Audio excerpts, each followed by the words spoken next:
ನಮಸ್ಕಾರ ವೀಕ್ಷಕರೇ. ರಾಜಕೀಯ ಕ್ಷೇತ್ರದಲ್ಲಿ ಒಂದರ ಹಿಂದೆ ಒಂದು ಆಶ್ಚರ್ಯಕರ ಬದಲಾವಣೆಗಳು ನಡೀತಾ ಇವೆ.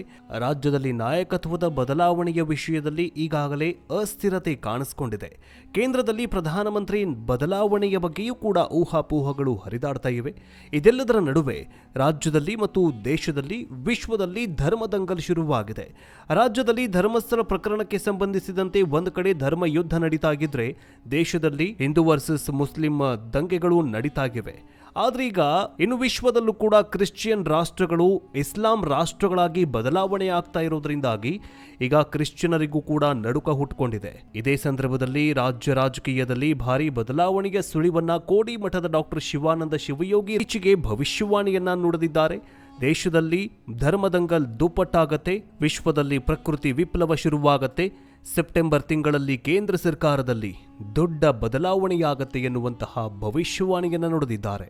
ಹಾಗಾದ್ರೆ ಪ್ರಧಾನಿ ನರೇಂದ್ರ ಮೋದಿಯವರು 76 ವರ್ಷಕ್ಕೆ ಕಾಲಿಡ್ತಾ ಇದ್ದಂತೆ ತಮ್ಮ ಪ್ರಧಾನಿ ಹುದ್ದೆಗೆ ರಾಜೀನಾಮೆಯನ್ನ ಕೊಡ್ತಾರಾ? ಹೊಸ ಪ್ರಧಾನಿ ಯಾರಾಗ್ತಾರೆ? ಯೋಗಿ ಆದಿತ್ಯನಾಥ್ ಆಗ್ತಾರಾ ಅಥವಾ ಅಮಿತ್ ಶಾ ಆಗ್ತಾರಾ? ಕಮೆಂಟ್ ಮೂಲಕ ತಿಳಿಸಿ. ಈ ಕೋಡಿ ಶ್ರೀಗಳ ಭವಿಷ್ಯವಾಣಿಯ ಬಗ್ಗೆ ನಿಮ್ಮ ಅನಿಸಿಕೆ ಏನು ಅಂತಲೂ ಕೂಡ ಕಮೆಂಟ್ ಮೂಲಕ ತಿಳಿಸಿ. ಬನ್ನಿ ವಿಡಿಯೋವನ್ನ ಶುರು ಮಾಡೋಣ. ಕೋಡಿ ಮಠದ ಶ್ರೀಗಳು ರಾಜಕೀಯ, ನೈಸರ್ಗಿಕ ವಿಕೋಪ, ಮಳೆ, ಸಾವು ನೋವು ಮುಂತಾದ ವಿಷಯಗಳ ಬಗ್ಗೆ ತಮ್ಮ ಭವಿಷ್ಯವಾಣಿಗಳ ಮೂಲಕ ಜನರ ಗಮನ ಸೆಳೆದಿದ್ದಾರೆ. ಅವರ ಎಲ್ಲ ಭವಿಷ್ಯವಾಣಿಗಳು ಇದುವರೆಗೂ ನಿಖರವಾಗಿ ನಿಜವಾಗಿದೆ. ವಿಶೇಷವಾಗಿ ರಾಜಕೀಯ ಕ್ಷೇತ್ರಕ್ಕೆ ಸಂಬಂಧಿಸಿದಂತೆ ಇದೀಗ ಶ್ರೀಗಳು ಮತ್ತೊಮ್ಮೆ ದೇಶದಲ್ಲಿ ಎದುರಾಗಬಹುದಾದ ಕಂಟಕಗಳ ಬಗ್ಗೆ ಮತ್ತು ಅಗ್ರಸ್ಥಾನದಲ್ಲಿರುವವರಿಗೆ ಸಂಭವಿಸಬಹುದಾದ ಆಪತ್ತುಗಳ ಬಗ್ಗೆ ಮುನ್ಸೂಚನೆಯನ್ನು ನೀಡಿದ್ದಾರೆ. ರಾಜ್ಯದ ರಾಜಕೀಯ ಪರಿಸ್ಥಿತಿಯನ್ನ ಗಮನಿಸಿದರೆ ಮುಖ್ಯಮಂತ್ರಿ ಕುರ್ಚಿಗಾಗಿ ತೀವ್ರ ಸ್ಪರ್ಧೆ ಮತ್ತು ಜಗಳಗಳು ದೇಶಾದ್ಯಂತ ಸುದ್ದಿಯಲ್ಲಿ ಆಗ್ತಾ ಇದ್ದಾವೆ. ಈ ಅಸ್ಥಿರ ವಾತಾವರಣದ ನಡುವೆಯೇ ಕೋಡಿ ಶ್ರೀಗಳ ಭವಿಷ್ಯವಾಣಿಗಳು ರಾಜಕೀಯ ಕ್ಷೇತ್ರದಲ್ಲಿ ಒಂದು ದೊಡ್ಡ ಬದಲಾವಣೆಯ ಸೂಚನೆಯನ್ನು ನೀಡಿವೆ. ಈ ಭವಿಷ್ಯವಾಣಿಗಳು ರಾಜ್ಯದಲ್ಲಿ ಮತ್ತು ರಾಷ್ಟ್ರ ಮಟ್ಟದಲ್ಲಿ ಭವಿಷ್ಯದ ರಾಜಕೀಯ ದಿಕ್ಕನ್ನ ಬದಲಿಸುವ ಸಾಧ್ಯತೆ ಇದೆ ಅಂತ ಹೇಳಲಾಗ್ತಾ ಇದೆ. ಇತ್ತೀಚೆಗೆ ಮೈಸೂರಿನ ನಮನ್ ಫೌಂಡೇಶನ್ನಿಂದ ನಿರ್ಮಾಣವಾಗ್ತಾ ಇರುವ ಧ್ಯಾನ ಕೇಂದ್ರಕ್ಕೆ ಭೇಟಿ ನೀಡಿದಂಥ ಸಂದರ್ಭದಲ್ಲಿ ಕೋಡಿ ಶ್ರೀಗಳು ಭಾರತದ ಭವಿಷ್ಯಕ್ಕೆ ಸಂಬಂಧಿಸಿದಂತೆ ಆಘಾತಕಾರಿ ಭವಿಷ್ಯವಾಣಿಯನ್ನ ಬಿಚ್ಚಿಟ್ಟಿದ್ರು. ಅವರ ಪ್ರಕಾರ ಭಾರತಕ್ಕೆ ಒಂದು ಮಹಾ ಗಂಡಾಂತರ ಕಾದಿದೆ. ಇದು ಇಡೀ ವಿಶ್ವವೇ ತಿರುಗಿ ನೋಡುವಂತೆ ಮಾಡಲಿದೆ. ಈ ಆಘಾತದ ಸ್ವರೂಪವನ್ನ ಊಹಿಸೋದಕ್ಕೆ ಕಷ್ಟವಾದರೂ ಇದಕ್ಕೆ ಕಾರಣವಾಗಬಹುದಾದ ಯುದ್ಧ ಅಥವಾ ಪ್ರಾಕೃತಿಕ ವಿಕೋಪದ ಬಗ್ಗೆಯೂ ಕೂಡ ಅವರು ಎಚ್ಚರಿಕೆಯನ್ನ ನೀಡಿದ್ದಾರೆ. ಆದರೆ ಈ ಗಂಡಾಂತರವನ್ನ ತಪ್ಪಿಸೋದಕ್ಕೆ ಕೆಲವೊಂದಿಷ್ಟು ಪರಿಹಾರ ಕ್ರಮಗಳನ್ನು ಕೂಡ ಕೈಗೊಳ್ಳಬಹುದು ಅಂತ ಸಹ ಸೂಚಿಸಿದ್ದಾರೆ. ಭಾರತಕ್ಕೆ ಮುಂದಿನ ದಿನಗಳಲ್ಲಿ ಅಂದರೆ ಸೆಪ್ಟೆಂಬರ್ ತಿಂಗಳಲ್ಲಿಯೇ ದೊಡ್ಡ ಕ್ರಾಂತಿಯಾಗತ್ತೆ, ಒಂದು ದೊಡ್ಡ ಬದಲಾವಣೆಯಾಗತ್ತೆ. ಈ ಬದಲಾವಣೆಯಿಂದಾಗಿ ಇಡೀ ವಿಶ್ವವೇ ಭಾರತದತ್ತ ತಿರುಗಿ ನೋಡತ್ತೆ ಅನ್ನುವಂತಹ ಭವಿಷ್ಯವಾಣಿಯನ್ನ ನುಡಿದಿದ್ದಾರೆ. ಆ ಬದಲಾವಣೆ ಏನಾಗತ್ತೆ? ಅಥವಾ ಪ್ರಕೃತಿಯಲ್ಲಿ ವಿಪ್ಲವವಾಗಿ ಅಥವಾ ಫ್ಲಡ್ ಆಗಿ ಅಂದರೆ ಪ್ರವಾಹ ಉಂಟಾಗಿ ಏನಾದರೂ ಅತಿರೇಕ ಹೋಗಿ ಭಾರತಕ್ಕೆ ಸಮಸ್ಯೆಯಾಗುತ್ತಾ, ಇಡೀ ವಿಶ್ವ ತಿರುಗಿ ನೋಡುತ್ತಾ ಅನ್ನುವಂತಹ ಒಂದು ಅನುಮಾನ ಇದ್ದರೆ, ಇನ್ನೊಂದು ಅನುಮಾನ ಏನಂತಂದರೆ 75 ವರ್ಷ ತುಂಬಿ 76 ವರ್ಷಕ್ಕೆ ಕಾಲಿಡ್ತಾ ಇರುವಂತಹ ಪ್ರಧಾನಿ ನರೇಂದ್ರ ಮೋದಿಯವರು ತಮ್ಮ ಪ್ರಧಾನಿ ಹುದ್ದೆಗೆ ರಾಜೀನಾಮೆಯನ್ನ ಕೊಟ್ಟು ಜಾಗ ಖಾಲಿ ಮಾಡ್ತಾರಾ? ಇವರು ಪ್ರಧಾನಿ ಹುದ್ದೆಯಿಂದ ಕೆಳಗೆ ಇಳಿದ ನಂತರ ಇಡೀ ವಿಶ್ವವೇ ಭಾರತದತ್ತ ತಿರುಗಿ ನೋಡುವಂತೆ ಮಾಡುತ್ತಾ? ಇದು ಒಂದು ಕೂಡ ಅನುಮಾನ ಮೂಡೋದು ಸಹಜ. ಇನ್ನು 75 ವರ್ಷ ತುಂಬಿ 76 ವರ್ಷಕ್ಕೆ ಕಾಲಿಡ್ತಾ ಇದ್ದಂತೆ ಪ್ರಧಾನಿ ಮೋದಿಯವರು ಯಾಕೆ ರಾಜೀನಾಮೆಯನ್ನು ಕೊಡ್ತಾರೆ ಎನ್ನುವಂತಹ ಪ್ರಶ್ನೆ ಮೂಡೋದು ಸಹಜ. ಬಿಜೆಪಿಯಲ್ಲಿ ಮತ್ತು RSSನಲ್ಲಿ ಅಲಿಖಿತ ಒಂದು ನಿಯಮ ಇದೆ. ಅದೇನು ನಿಯಮ ಅಂತಂದರೆ 75 ವರ್ಷ ತುಂಬಿದ ಯಾರೇ ಒಬ್ಬರಾದರೂ ಅವರು ತಮ್ಮ ರಾಜೀನಾಮೆಯನ್ನು ಕೊಡಬೇಕು. ತಾವು ಯಾವುದೇ ಅಧಿಕಾರದಲ್ಲಿದ್ದರೆ, ಯಾವುದೇ ಅಧಿಕಾರವನ್ನು ಅಲಂಕರಿಸಿದರೆ ಅವರು ರಾಜೀನಾಮೆಯನ್ನು ಕೊಡಬೇಕು. ರಾಜೀನಾಮೆಯನ್ನು ಕೊಟ್ಟು ಅವರು ಪಕ್ಷಕ್ಕೆ ದುಡಿತಾ ಹೋಗಬೇಕು ಅನ್ನುವಂತಹ ಒಂದು ಅಲಿಖಿತ ನಿಯಮ ಇದೆ. ಅದು ಈಗಾಗಲೇ ಯಡಿಯೂರಪ್ಪ ಆಗಿರಬಹುದು, ಕೆಲವೊಂದಿಷ್ಟು ರಾಷ್ಟ್ರಮಟ್ಟದಲ್ಲಿ ಗುರುತಿಸಿಕೊಂಡಿದ್ದ ರಾಜಕಾರಣಿಗಳಿಗೆ ಈಗಾಗಲೇ ಅಪ್ಲೈ ಆಗಿದೆ. ಈಗ ಪ್ರಧಾನಿ ಮೋದಿಯವರು 75 ವರ್ಷ ತುಂಬಿ 76ಕ್ಕೆ ಕಾಲಿಡ್ತಾ ಇದ್ದಾರಲ್ಲ, ಇವರಿಗೂ ಕೂಡ ಈ ನಿಯಮ ಅನ್ವಯ ಆಗುತ್ತಾ? RSS ಸಂಘದವರು ಏನು ಮಾಡ್ತಾರೆ ಕಾದು ನೋಡಬೇಕಾಗಿದೆ. ಈಗ ಅಲಿಖಿತ ನಿಯಮದ ಬಗ್ಗೆ ಎಲ್ಲ ಕಡೆ ಚರ್ಚೆ ಆಗ್ತಾ ಇದೆ. ಪ್ರಧಾನಿ ನರೇಂದ್ರ ಮೋದಿಯವರು ರಾಜೀನಾಮೆಯನ್ನು ಕೊಡ್ತಾರಾ? ಕೊಟ್ರೆ ಕೋಡಿ ಶ್ರೀಗಳ ಮತ್ತೊಂದು ಭವಿಷ್ಯವಾಣಿ ನಿಜವಾದಂತೆ ಆಗತ್ತೆ.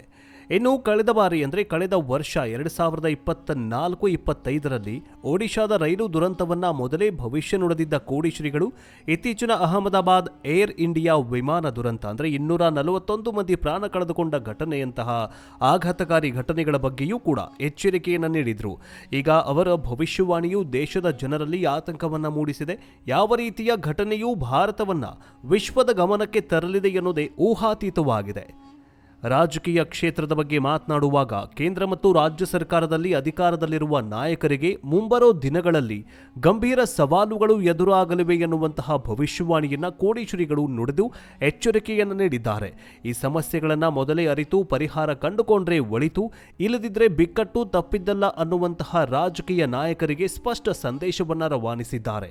ರಾಜ್ಯ ರಾಜಕಾರಣದಲ್ಲಿ ಈಗಾಗಲೇ ಮುಖ್ಯಮಂತ್ರಿ ಕುರ್ಚಿಗಾಗಿ ತೀವ್ರ ಸ್ಪರ್ಧೆ ಮತ್ತು ಗೊಂದಲಗಳು ನಡೀತಾ ಇರುವಾಗ ಶ್ರೀಗಳ ಭವಿಷ್ಯವಾಣಿಯು ಇನ್ನಷ್ಟು ಚರ್ಚೆಗೆ ಗ್ರಾಸವಾಗಿದೆ. ಇನ್ನು ರಾಷ್ಟ್ರ ರಾಜಕಾರಣದ ಬಗ್ಗೆ ನೋಡ್ತಾ ಹೋಗೋದಾದರೆ, ರಾಷ್ಟ್ರ ರಾಜಕಾರಣದಲ್ಲಿ ನರೇಂದ್ರ ಮೋದಿಯವರಿಗೆ ಚುನಾವಣಾ ಹಗರಣ ದೊಡ್ಡ ತಲೆನೋವಾಗಿ ಪರಿಣಮಿಸಿದೆ. ಯಾಕಂತಂದ್ರೆ ವಿಪಕ್ಷ ನಾಯಕ ರಾಹುಲ್ ಗಾಂಧಿಯವರ ವರ್ಚಸ್ಸು, ಜನಪ್ರಿಯತೆ ಎಲ್ಲೋ ಒಂದ್ ಕಡೆ ದುಪ್ಪಟ್ಟಾಗ್ತಾ ಇದೆ. ಮೋದಿಯವರ ವರ್ಚಸ್ಸು, ಜನಪ್ರಿಯತೆ ಕಡಿಮೆಯಾಗ್ತಾ ಇದೆ. ಕಾರಣ ಮತಗಳ್ಳತನ ಅನ್ನುವಂತಹ ಆರೋಪವನ್ನ ನರೇಂದ್ರ ಮೋದಿ ಸರ್ಕಾರದ ಮೇಲೆ ರಾಹುಲ್ ಗಾಂಧಿಯವರು ಸಾಕ್ಷಿ ಸಮೇತ ಬಿಚ್ಚಿಟ್ಟಿದ್ದಾರೆ. ಇದು ಈಗ ಚುನಾವಣಾ ಆಯೋಗಕ್ಕೂ ಅಷ್ಟೇ ಅಲ್ಲದೆ ಮೋದಿ ಸರ್ಕಾರಕ್ಕೂ ಕೂಡ ದೊಡ್ಡ ಮುಳುವಾಗಿದೆ. ಈ ಒಂದು ಬಿಕ್ಕಟ್ಟನ್ನ ಬಗೆಹರಿಸಿಕೊಂಡ್ರೆ ಮೋದಿ ಸರ್ಕಾರಕ್ಕೆ ಅಥವಾ ರಾಜ್ಯ ಸರ್ಕಾರದಲ್ಲಿರುವಂತಹ ಕಾಂಗ್ರೆಸ್ಗೆ ಯಾವುದು ಕೂಡ ಇಫೆಕ್ಟ್ ಆಗೋದಿಲ್ಲ. ಆದರೆ ಇದೇನಾದರೂ ಅತಿರೇಕಕ್ಕೆ ಹೋದ್ರೆ ತಲೆದಂಡ ಫಿಕ್ಸ್ ಅನ್ನುವಂಥ ರೀತಿಯಲ್ಲಿಯೇ ಕೋಡಿಶ್ರೀಗಳು ಭವಿಷ್ಯವಾಣಿಯನ್ನ ನುಡಿದಿದ್ದಾರೆ. ಇನ್ನು ಕೋಡಿಶ್ರೀಗಳ ಮಾರ್ಮಿಕ ಭವಿಷ್ಯವಾಣಿಗಳು ಭಾರತದ ಭವಿಷ್ಯದ ದಿಕ್ಕನ್ನು ಸೂಚಿಸುವಂತಿದೆ. ರಾಜಕೀಯ ಅಸ್ಥಿರತೆ, ಪ್ರಾಕೃತಿಕ ವಿಪ್ಲವಗಳು ಮತ್ತು ದೊಡ್ಡ ಆಘಾತಕಾರಿ ಘಟನೆಗಳ ಬಗ್ಗೆ ಅವರ ಎಚ್ಚರಿಕೆಯು ಜನರಲ್ಲಿ ಆತಂಕದ ಜೊತೆಗೆ ಕ್ರಮ ಕೈಗೊಳ್ಳುವ ಅಗತ್ಯವನ್ನು ಕೂಡ ಮನವರಿಕೆ ಮಾಡಿಸಿದೆ. ರಾಜಕೀಯವು ದೇಶ ಮತ್ತು ರಾಜ್ಯದ ಆಡಳಿತದ ಮೇಲೆ ನೇರವಾಗಿ ಪರಿಣಾಮ ಬೀರುವ ಕ್ಷೇತ್ರವಾಗಿದೆ. ಈ ನಿಟ್ಟಿನಲ್ಲಿ ಹಾಸನದ ಅರಸೀಕೆರೆಯ ಹಾರನಹಳ್ಳಿಯ ಕೋಡಿಮಠದ ಡಾಕ್ಟರ್ ಶಿವಾನಂದ ಶಿವಯೋಗಿ ರಾಜೇಂದ್ರ ಸ್ವಾಮೀಜಿಗಳು ಆಘಾತಕಾರಿ ಭವಿಷ್ಯವಾಣಿಯೊಂದಿಗೆ ಎಚ್ಚರಿಕೆ ನೀಡಿದ್ದಾರೆ. ಅರಸನ ಅರಮನೆಗೆ ಕಾರ್ಮೋಡ ಕವಿಯಲಿದೆ ಅಂತ ಹೇಳಿದ್ದು ಕೇಂದ್ರ ಮತ್ತು ರಾಜ್ಯ ಸರ್ಕಾರದ ಆಡಳಿತದಲ್ಲಿರುವ ನಾಯಕರಿಗೆ ಗಂಭೀರ ಸವಾಲುಗಳು ಎದುರಾಗಬಹುದು ಅನ್ನುವಂತಹ ಸೂಚನೆಯನ್ನ ಕೊಟ್ಟಿದ್ದಾರೆ. ಸಾಮಾನ್ಯವಾಗಿ ಯುಗಾದಿ ಮತ್ತು ಸಂಕ್ರಾಂತಿಯ ಸಂದರ್ಭಗಳಲ್ಲಿ ಕೋಡಿಶ್ರೀಗಳು ಭವಿಷ್ಯವಾಣಿಗಳನ್ನು ನುಡಿತಾರೆ. ಯುಗಾದಿಯಲ್ಲಿ ಮಳೆ, ಬೆಳೆ ಮತ್ತು ಇತರೆ ನೈಸರ್ಗಿಕ ವಿಪ್ಲವಗಳ ಬಗ್ಗೆ ಮುನ್ಸೂಚನೆಯನ್ನು ನೀಡಿದರೆ, ಸಂಕ್ರಾಂತಿಯ ಸಮಯದಲ್ಲಿ ರಾಜಕೀಯ ಮತ್ತು ಆಡಳಿತದ ಕುರಿತು ಭವಿಷ್ಯವಾಣಿಯನ್ನು ನುಡಿತಾರೆ. ಈ ಬಾರಿ ಸಂಕ್ರಾಂತಿಯವರೆಗೆ ತೊಂದರೆ ಇಲ್ಲ, ಆದರೆ ನಂತರ ಅರಸನ ಅರಮನೆಗೆ ಕಾರ್ಮೋಡ ಕವಿಯಲಿದೆ ಅನ್ನುವಂತಹ ಎಚ್ಚರಿಕೆಯ ಭವಿಷ್ಯವಾಣಿಯನ್ನು ನುಡಿದಿದ್ದಾರೆ. ಇದು ಕೇಂದ್ರ ಸರ್ಕಾರದಲ್ಲಿರುವಂತಹ ನರೇಂದ್ರ ಮೋದಿ ನೇತೃತ್ವದ ಬಿಜೆಪಿ ಆಡಳಿತಕ್ಕೆ ಮತ್ತು ರಾಜ್ಯ ರಾಜಕೀಯಕ್ಕೂ ಕೂಡ ಸಂಬಂಧಿಸಿದಂತೆ ರಾಜಕೀಯ ವಿಪ್ಲವದ ಸಾಧ್ಯತೆಯನ್ನು ಸೂಚಿಸುತ್ತೆ. ಇದು ಜನರಲ್ಲಿ ಕುತೂಹಲದ ಜೊತೆಗೆ ಆತಂಕವನ್ನು ಕೂಡ ಮೂಡಿಸಿದೆ. ಇನ್ನು ಕೋಡಿಶ್ರೀಗಳ ಭವಿಷ್ಯವಾಣಿಯ ಪ್ರಕಾರ ದೇಶದ ನಾಯಕರ ಸ್ಥಾನದಲ್ಲಿ ಅಶುಭ ಲಕ್ಷಣಗಳು ಕಾಣಿಸಿಕೊಳ್ಳಲಿವೆ. ಇತ್ತೀಚಿನ ಭಯೋತ್ಪಾದಕ ದಾಳಿಗಳು ದೇಶವನ್ನ ತಲ್ಲಣಗೊಳಿಸಿದ್ವು. ಆಪರೇಷನ್ ಸಿಂಧೂರದ ಮೂಲಕ ಭಾರತವು ಪಾಕಿಸ್ತಾನಕ್ಕೆ ಪ್ರತ್ಯುತ್ತರವನ್ನ ನೀಡಿದ್ದು, ಇದರಿಂದ ಭಾರತ ಪಾಕಿಸ್ತಾನ ನಡುವಿನ ಉದ್ವಿಗ್ನತೆ ತಾರಕಕ್ಕೇರಿತು. ಈ ಘಟನೆಗಳ ಮೂಲಕ ಭಾರತವು ತನ್ನ ಶಕ್ತಿಯನ್ನ ಜಗತ್ತಿಗೆ ತೋರಿಸಿದೆ.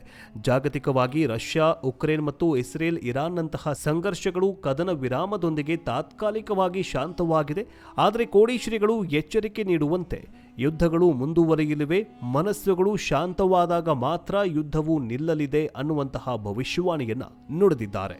ಇನ್ನು ಕೋಡಿಶ್ರೀಗಳ ಪ್ರಕಾರ ಜಾಗತಿಕವಾಗಿ ಹವಾಮಾನ ವೈಪರೀತ್ಯಗಳು ತೀವ್ರಗೊಳ್ಳಲಿವೆ. ಇದರಿಂದ ಹಲವಾರು ದೇಶಗಳಿಗೆ ಕಂಟಕ ಎದುರಾಗಲಿದೆ. ವಾಯು, ಜಲ, ಭೂಮಿ ಮತ್ತು ಅಗ್ನಿಯಿಂದ ಉಂಟಾಗುವ ಸುನಾಮಿಗಳು, ಮೇಘಸ್ಫೋಟ ಮತ್ತು ಜಲಪ್ರಳಯಗಳು ದೇಶಕ್ಕೆ ಅಪಾಯ ತಂದೀತು ಅನ್ನುವಂತಹ ಭವಿಷ್ಯವಾಣಿಯನ್ನು ನುಡಿದಿದ್ದಾರೆ. ಹಿಮಾಲಯದಿಂದ ದೆಹಲಿಯವರೆಗೆ ಈ ಅಪಾಯದ ಸಾಧ್ಯತೆ ಇದೆಯಂತ ಕೋಡಿಶ್ರೀಗಳು ಭವಿಷ್ಯವಾಣಿಯನ್ನು ನುಡಿದಿದ್ದಾರೆ. ಇದರ ಜೊತೆಗೆ ಜಗತ್ತಿನ ಪ್ರಮುಖ ನಾಯಕರಿಗೆ ಅಕಾಲಿಕ ಮೃತ್ಯುವಿನ ಎಚ್ಚರಿಕೆಯನ್ನು ಕೂಡ ನೀಡಿದ್ದಾರೆ. ಇಂತಹ ಎಚ್ಚರಿಕೆಯ ಭವಿಷ್ಯವಾಣಿಗಳು ಆಗಾಗ ನಿಜವಾಗ್ತಾ ಬಂದಿವೆ. ಕೆಲವೊಂದಿಷ್ಟು ಸಮಯದಲ್ಲಿ ಎಚ್ಚರಿಕೆಯ ಕರೆಗಂಟೆಯೂ ಕೂಡ ಆಗಿದೆ. ಆದರೆ ಈ ಸರ್ತಿ ಥೇಟ್ ಅಂದರೆ ನೇರವಾಗಿ ಅರಸನ ಅರಮನೆಗೆ ಕಾರ್ಮೋಡ ಕವಿದೀತು ಅನ್ನುವಂತಹ ಭವಿಷ್ಯವಾಣಿಯನ್ನ ರಾಜಕೀಯದಲ್ಲಿ ಇರುವಂತಹ ನಾಯಕರಿಗೆ ಎಚ್ಚರಿಕೆಯ ಕರೆಗಂಟೆಯನ್ನಾಗಿ ಭವಿಷ್ಯವಾಣಿಯನ್ನು ನುಡಿದಿದ್ದು, ಇದು ನರೇಂದ್ರ ಮೋದಿಯವರಿಗೆ ಅಪ್ಲೈ ಆಗುತ್ತೋ ಅಥವಾ ರಾಜ್ಯ ಸರ್ಕಾರಕ್ಕೆ ಅಪ್ಲೈವಾಗುತ್ತೋ ಕಾದು ನೋಡಬೇಕಾಗಿದೆ. ನಿಮಗೇನನ್ಸುತ್ತೆ ಕಮೆಂಟ್ ಮೂಲಕ ತಿಳಿಸಿ. ಮುಂದಿನ ಅಪ್ಡೇಟ್ನೊಂದಿಗೆ ಬೇಗ ವಾಪಸ್ ಬರ್ತೀವಿ. ನೋಡ್ತಾ ಇರಿ ಡಿಜಿಟಲ್ ನ್ಯೂಸ್ ಕನ್ನಡ. ಜೈ ಹಿಂದ್, ಜೈ ಕರ್ನಾಟಕ, ಜೈ ಸನಾತನ.